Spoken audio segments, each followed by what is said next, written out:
Magandang araw. So we are now on our week 1, day 3, part 2 of integral calculus summer term. So our topic for today is integral yielding two trigonometric functions. So we are now done with the first two transcendental function, exponential and log functions. So right now we are going to the next transcendental functions, which are the trigonometric functions. So medyo marami tayong kailangan tandaang formula and patterns. Okay? So our objective for this afternoon is at the end of this discussion, you will be able to, number one, rewrite basic trigonometric functions into an integrable functions and applying standard trigonometric identities. Then number two, we have to compute definite and indefinite integrals of standard trigonometric functions using basic integration formulas. Okay, for number one, again, napaka-importante na matuto tayong magre-write or mag-simplify ng trigonometric functions. I have a separate discussion for the simplification of trigonometric and hyperbolic functions. So aside from this one, I will provide you another set of discussion for that one alongside with this. Okay, so let's start our discussion. For the first part, we will be discussing the difference between the integral and differential. So kung tatandaan ninyo on differential calculus, the derivative of cosine is positive sign. Pagdating naman sa sine, the derivative of sine u is negative cosine. Pagdating natin sa integral, pag pumunta na tayo sa integral, mababaliktad. So the integral of cosine now is positive sine and the integral of sine is negative cosine. So nababaliktad na yung ating sitwasyon. Okay? Actually, parang may mali ito. Nagkabaliktad ito. May mali yata yung, actually, from module ito, no? So may mali yung module. The derivative of sine is cosine u du. And the derivative of cosine u is negative sine u du. Yan yung tama. So the derivative of sine u is positive cosine u. The derivative of cosine u is negative sine u. So meron typographical error yung modules. Pero pagdating natin sa integral calculus, mababaliktad na. So our cosine u is the positive now. So cosine u is positive sine u. Integral of sine u is negative cosine u. And then the integral of secant squared u, ito, babalik ngayon siya kay tangent u. So the integral ng cosecant squared u, magiging negative cotangent u plus c. So lilipat lang yung negative pero babalik din ng cotangent.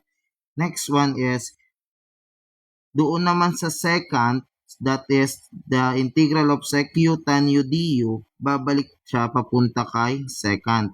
And then yung ating cosecant u, cotangent u, so the integral of cosecant u, cotangent u, lilipat yung negative doon, that would be negative cosecant u plus c. So basically, nire-reverse pa rin natin yung operation ng differentiation. Okay? So you have to remember kung ano yung mga ginamit nyong formula or ginamit nyong mga pattern nung kayo ay nag-differential calculus. Okay? So for the definitions, ang tangent natin, that is sine over cosine. Okay, our tangent also is 1 over cotangent. Our sine is 1 over cosecant. Our cosine is 1 over secant. Cotangent is cosine over sine, or that is 1 over tangent. Cosecant is 1 over sine, and then secant is 1 over cosine.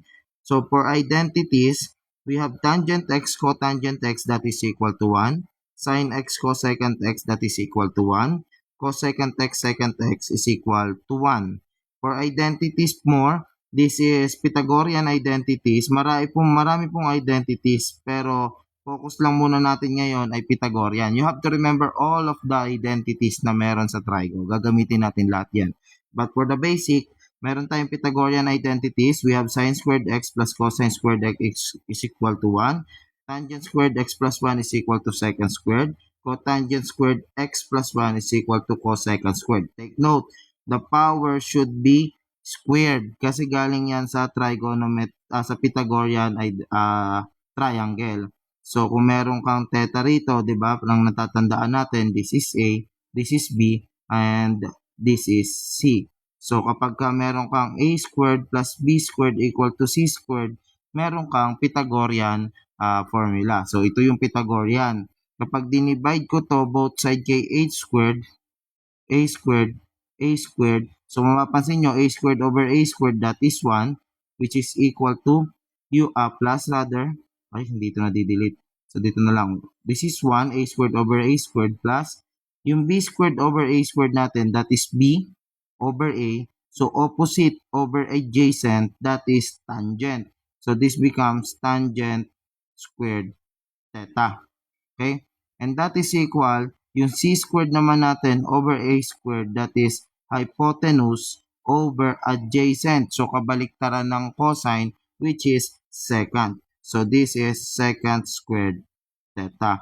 Kaya nabuo yung mga identity na ito. So, ito naman, pag dinivide ko naman siya sa b. So, yan yung mga pinanggalingan ng identities. We will not dwell on it that much, but you have to remember these identities. We also have double angle. Magagamit din natin ito. Double angle for sine 2x, that is 2 sine x cosine x. And here are the complete or more detailed identity using the power hexagon. Okay, so kinuha ko lang to kay internet, kay Civil Engineering Hub. Credits to him. Okay, so this is the magic hexagon. You have to remember, kung mas maganda sana kung meron kayong printed copy na to.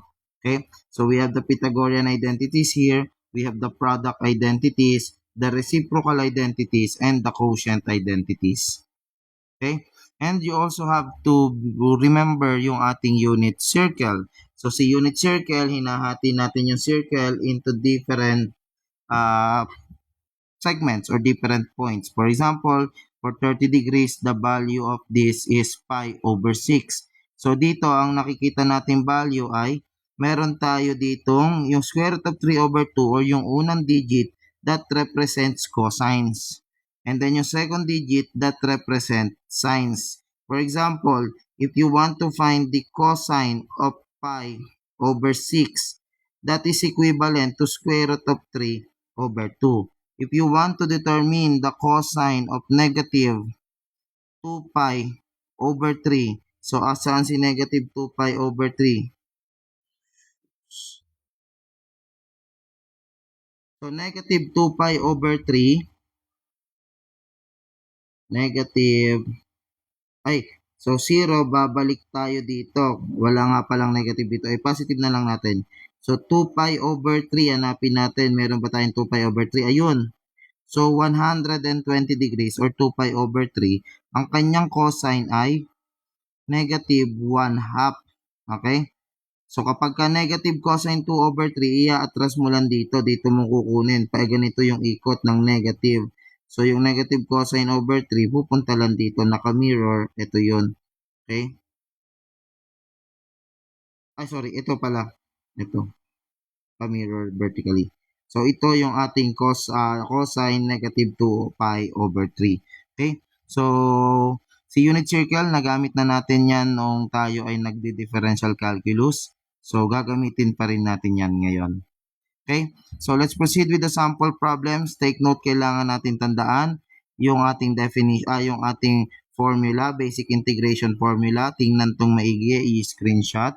Isulat sa papel so that habang pinanonood yung sample problems ay nababalikan natin yung ating mga formula. Okay? So, that's it for the discussion of the concepts. We can now proceed on the sample problem.